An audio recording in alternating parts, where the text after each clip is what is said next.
Boom. What is going on, ladies and gentlemen? Happy Wednesday to you all, and welcome to another live beer review. Today, we're going to be taking a look at another beer from probably one of my favorite breweries in this country, I guess. I have a few breweries that I would consider like the top 5 of wanting to visit / some of my favorite breweries out there. And Drekker Brewing Company is probably within the top 3, I would say, close to Detroit Theory and Anchorage. But we got another one of their Slang Jours this afternoon. This one is their Strawberry Rhubarb Cobbler, which I'm going to be completely honest here. I haven't really had too many beers with rhubarb in it. I'm not really that accustomed with rhubarb itself, just because I think it's a root. I think it is. It's very bitter when it's not cooked or anything like that. I'm not sure, but yeah, the Slang Jours from Drekker are definitely more of like a desserty kind of sour ale. It's definitely like what I would consider a pastry sour, and they use a lot of ingredients when it comes to just having this most like dessert-like drinking experience that you can have. And Drekker has a fantastic base when it comes to their Slang Jours. It's usually like the cinnamon, the vanilla, a little bit of granola in there to kind of add a little bit of just like a little bit more of a grainy kind of thing to it when it comes to just the granola flavors to it. But the fruit flavors and the amount of puree they use in these, they use a lot. They definitely use a lot. And I'm excited to give this one a try. I don't think I've had a Slang Jour from Drekker that I have not enjoyed, so hopefully this will be on the list. But yeah, they have a couple of gimmicks. I think this one comes out to a 7.6% ABV, so yep, right off the realm of being sessionable in my opinion. And they have a couple things on here where what I really like that Drekker does when it comes to, like, they let you know the malt they use. So the malt, it's a pale 2-row, which is just 2-row malt. They got Carafoma, and then they got your wheat. Maybe it's a wheat malt or possibly like a flaked wheat kind of situation. And the hops they use is Magnum hops, and then they, with their flora, when it comes to their cultures and all this stuff, they have lactobacillus in here. It's a lactobacillus culture, that's what causes the beer to sour. So when you're in the process of making the beer, you're boiling the wort, and then after your initial boil, that's when you have to add the lactobacillus in it. Once it kind of lowers in temp a little bit, you add the lactobacillus, and then you have to have it sit for 24 hours, because that's what's kind of getting the sour into your wort before you start adding all the puree and stuff into it and all the other gimmicks that they have in there. Because it's going to go through the fermenter. That's when their house yeast is going to get added, and then it's going to go into the bright tank, which is for carbonation, and that's when they're going to add all their puree in there as well.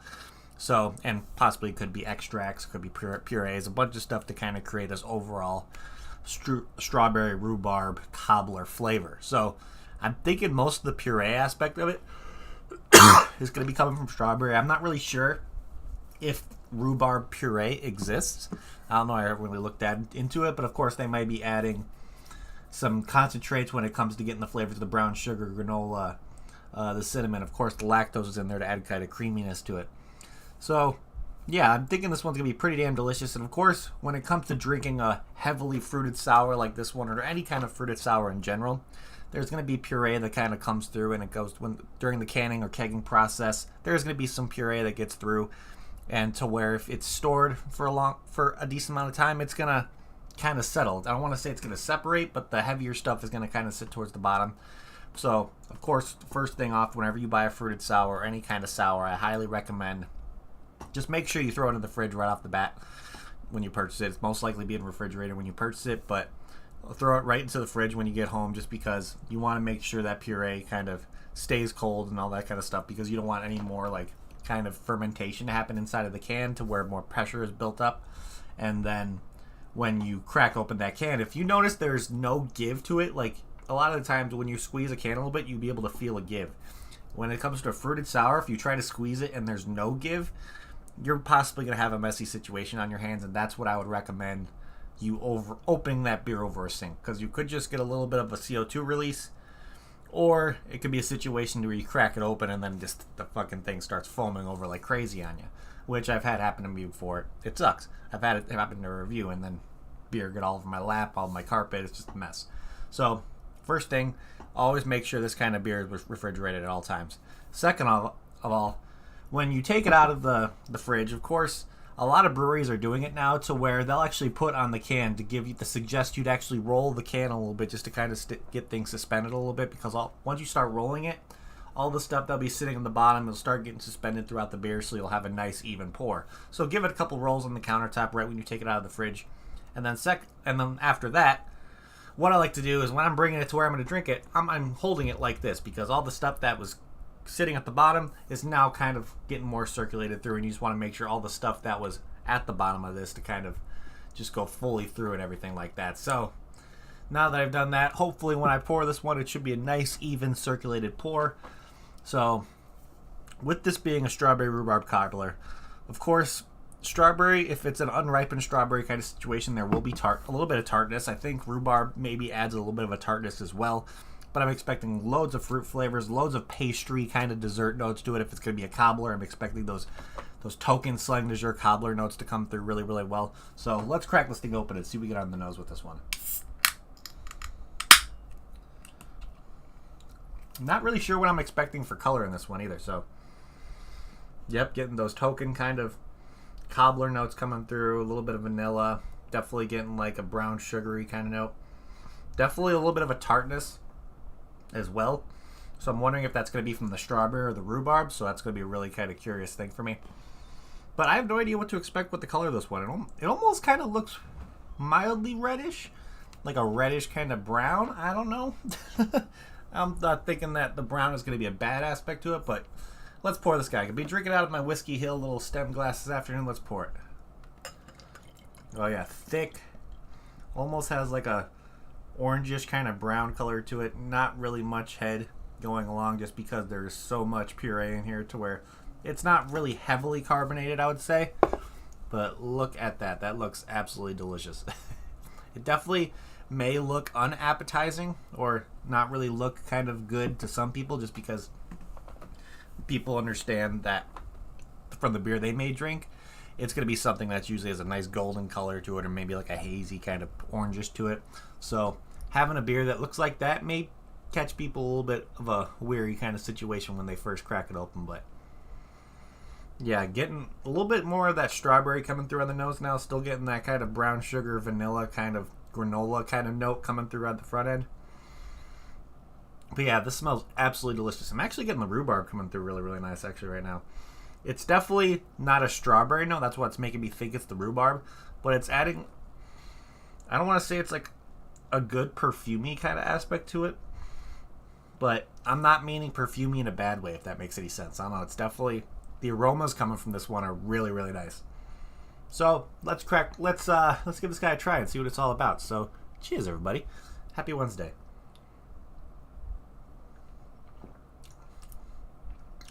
Okay, so right off the bat, you get those cobbler notes that just hit you right in the face. It's a very, very like thick and creamy kind of mouthfeel. Because when it comes to having all that puree in there, it's not going to be really effervescent. It's not going to have any kind of oily stringency to it. You're just getting a lot of that just heavily fruited, heavily kind of creaminess coming up right up front. And okay, so Ian, you're probably not a fruited sour kind of guy. Hey, it's not for everybody.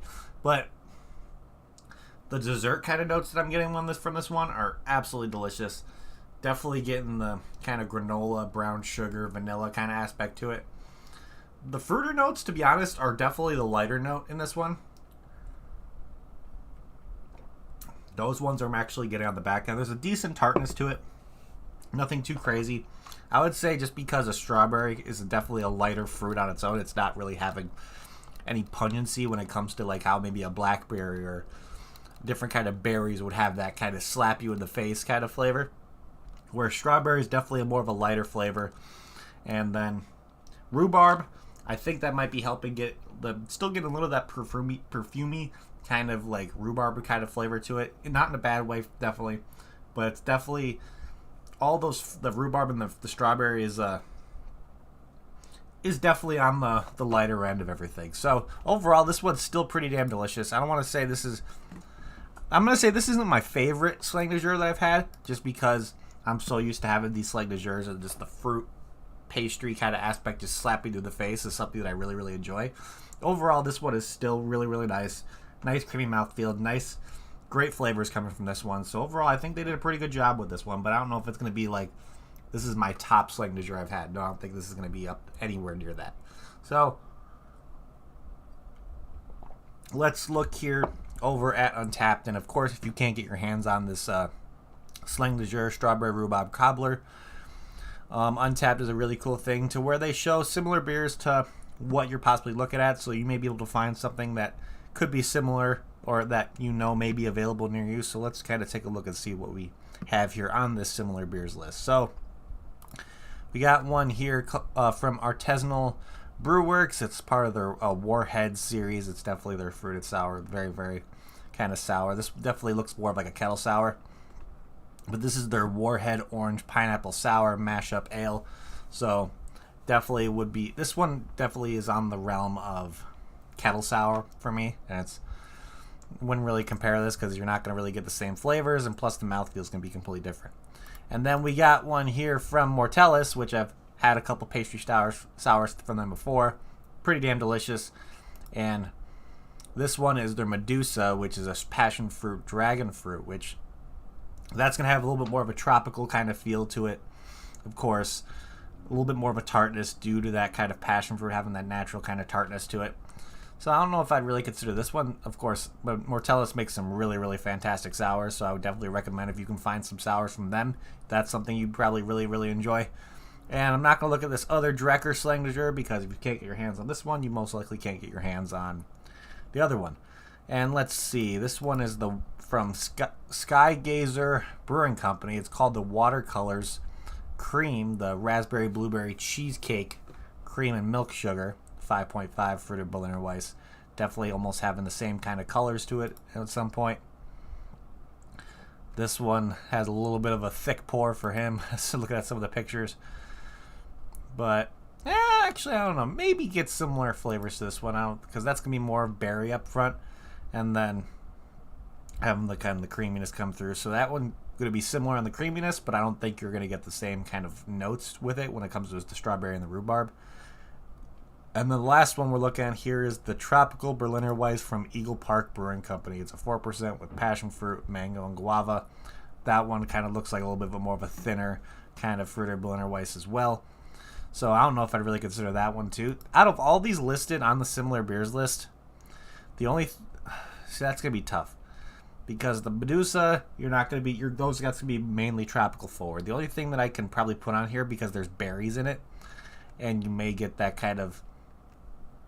the crust of because this cheesecake one has a graham cracker crust, so you'll get brown sugar, you'll get the creaminess. So I'm going to pick this Watercolors Cream, the Raspberry Blueberry Cheesecake Cream from Sky Gazer Brewing Company to be the most similar on this beers list. Of course, it's not going to be even close to the flavors you're going to get with this one, but I think when it comes to all the beers on the similar beers list right here, that one is going to be the closest due to the pastry aspects of that beer itself, with having that like graham cracker crust kind of feel. I think that's going to be the most similar to the granola, brown sugar, vanilla kind of aspect of the Slang de Jour.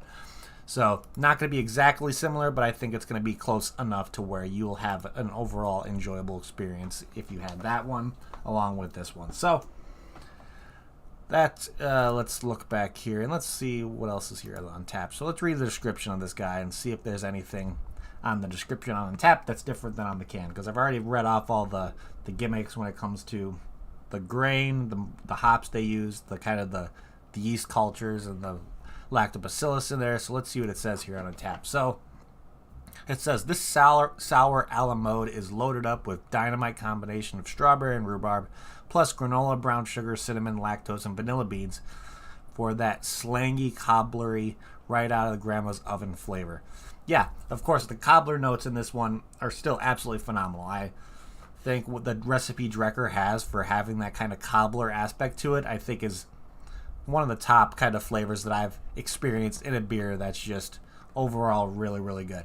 So I have nothing to gripe about when it comes to the cobbler aspect of this beer. So let's see here. 7.6%, like I already stated, definitely out of the realm of being sessionable. By you guys know by now that my realm of being something that's sessionable kind of ends at the 7.5 kind of realm. So a little bit, this is something that you could probably drink a few of them and it's going to start getting dangerous over time to where you're going to probably be feeling it after like 2 or 3.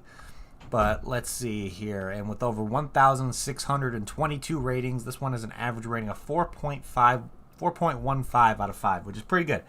Definitely have seen some of the stuff from Drekker get a higher kind of rating for their Slang de Jour. So this one seems to be on the lower kind of scale of an average. But overall, I still think this beer is absolutely fantastic. So let's look here on my friends list and see if we have anybody who checked this one in. Of course, we got 2 people that are frequent people that hang out in this YouTube channel during the reviews. We got Mr. Duchess here, who purchased his at Premier Gourmet, and he gave it a 4.5 out of 5. And then we got a patron of mine, Mr. Kevin K, who drank this one back in December. He gave it a 4.5, purchased at Joe Beerman's, and he said this beer is absolutely delicious. You could taste the fruits all the way through. There's a slight tart at the end along with some vanilla and brown sugar. Could drink this for days. Yeah, I agree. This would definitely be a nice kind of multiple drink kind of beer. But yeah, that's definitely 2 good ratings, 2 4.5 ratings, so both of these guys seem to enjoy it. Look at here, some verified locations where you possibly can get your hands on this one. I know there's a couple distributors over here in the northwest suburbs of Illinois that carry Drekker, so I'm not sure if this one is specifically available right now, but we got a couple verified locations here that carry Drekker. We got the Red Bank Fine Wine and Spirits, which is in Cincinnati, Ohio. We got the Craft Beer Quick Stop, which you guys hear me talk about all the time when it comes to Drekker. They are a very good distributor when it comes to getting stuff from Drekker down in Phoenix, Arizona. We got the Kearney By-Right in Kearney, New Jersey. And then we got the Fairdale Craft Beer in Syracuse, New York. And then we got one more here, which is a Monog's Beverage Center in Queensbury, New York. So seeing some New York, New Jersey, Arizona, Ohio, Illinois, northwest suburbs definitely has a few distributors to where Drekker comes through. So you have a good amount of areas to where you could possibly pick this stuff up. Of course, I know when Tucky gets his hands on this stuff over by him, so going on to California, you can see it, of course, heading towards the North Dakota area. There's probably better distribution over there. But let's look back here at the global ratings and see what other people had to say about this one as well. Let's see, yeah. Yep, wrong page. Where is it? There we go. Okay, so this guy gave it a 4.5 out of 5. Didn't say anything. Didn't need to. This guy checked it in. Didn't give a rating, but he just said catching up on missed check-ins. This person gave it a 3.5. Let's see. This person gave it a 4.25. Purchased off Tavor. Let's see. This person gave it a 4. Purchased at Gorman's Wine and Spirits, which is in Cape May, New Jersey. Well, let's see. We got another 4 out of 5. Purchased at the Scioset Beverage, which it looks like it's in Scioset, New York. So seeing a lot of New York distribution for Slang de Jour. What else? We got another 4 out of 5. Purchased at Sam the Beer Man, which is another place in New York. Yep, a 4.5. Purchased at Sam the Beer Man. We got a 3.75 here. We got another 3.75. And then let's do 2 more. We got a 4.5 purchase off Tavor, which is how I got mine. Which I don't think I got 2 of these for. This is definitely one of the ones I got for specifically me because my dad's not really the biggest sour fan, so I usually get all the fruited sour stuff for me, unless it's one that requires me to buy 2 to where I get one for him and he tries it. If he doesn't like it, he just gives it to me. And then let's do 2 more after this. We got a 3.5, and then last one we got a 4 out of 5. This one actually, is this a Slang de Jour freaking glass? That is sick. So that's a 16-ounce Slang de Jour glass. I wonder if I can get my hands on one of those someday. That'd be pretty cool. But overall, yeah, ratings are pretty good on this one. Seeing a decent amount of 3.75s to 4s, a good amount of 4.5s. So some pretty good overall ratings for this one. I can definitely see why it's that 4.15 average. So with all that being said, let's start trying to figure out what we're going to be doing on our end over here for ratings. So let's pour some more of it into the glass. Definitely still getting pretty thick. Of course, I like to swirl around a little more before I pour it. But take a little swig. Delicious. So, of course, the first thing we like to look at over here is can art, which you guys have seen me give ratings for the Slang de Jours when it comes to Drekker's can art. I really love the colors. I love just the overall kind of sloppy aspect of the picture, just because there's a lot of going on, so you can get all the colors to it. They kind of stick to the theme of what fruit is going in there when they kind of think of the colors of the beer. So you see strawberry rhubarb, you see red, you see the green from the stems of the The strawberry, you see a little bit of like, looks like some marshmallows or some ghosts in the background. So there's a lot of detail. They take advantage of all the real estate that they have for marketing this beer. So I can never give Drekker any kind of gripe for how they decide to market their beers, just because they always do a really, really fantastic job. And this is something that whenever I see that anything from the Brains, the Chunk, or the Slang de Jour kind of line, it's marketed great. So it's very, very difficult for me not to give it a 5 out of 5 for how they market these beers and how the label looks, because I think they look absolutely fantastic. So yeah, easy 5 out of 5 for can art for me. Absolutely love it. So let's see here. If I got this beer in a flight over at Drekker Brewing Company, which I think that's something you can do. You can actually go over to Drekker and get flights of specific sours if you wanted.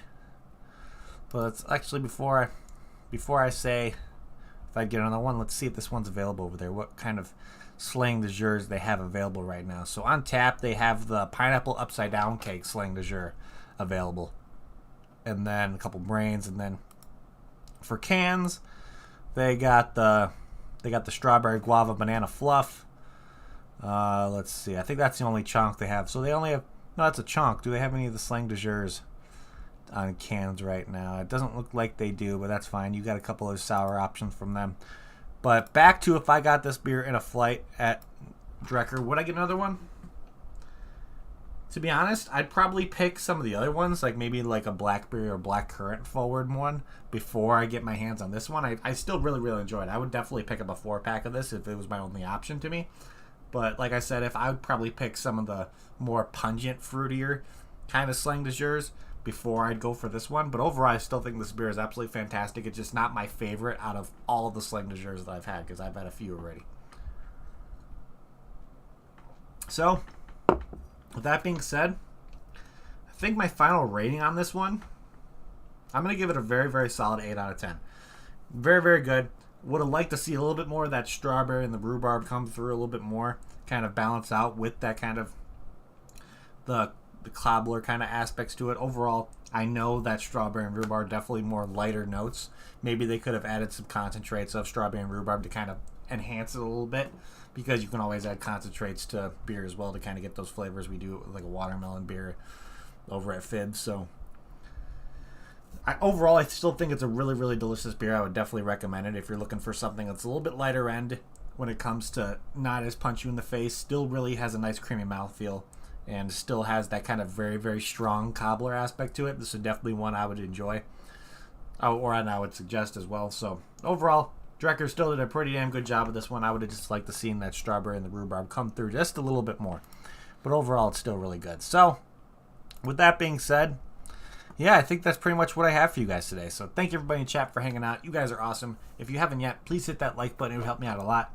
Also, if you're new to the channel and like what you see, make sure to hit that subscribe button as well, as along with that notification bell. It'll let you know whenever I go live doing another review. I don't know if I have any reviews planned for the rest of this week when it comes to the work week, because I'm going to be working for the rest of the week, but I might have one for you guys on Sunday. I don't know if I'll have one on Saturday for you guys. Maybe out. Who knows? Depends on what time I get home on Saturday, because I'm going out golfing in the morning, and then I may have to work in the afternoon. So it depends on what time I get off of work on Saturday, so who knows? But most likely, the next review I'll have for you guys is going to be on Sunday, so keep an eye out for that.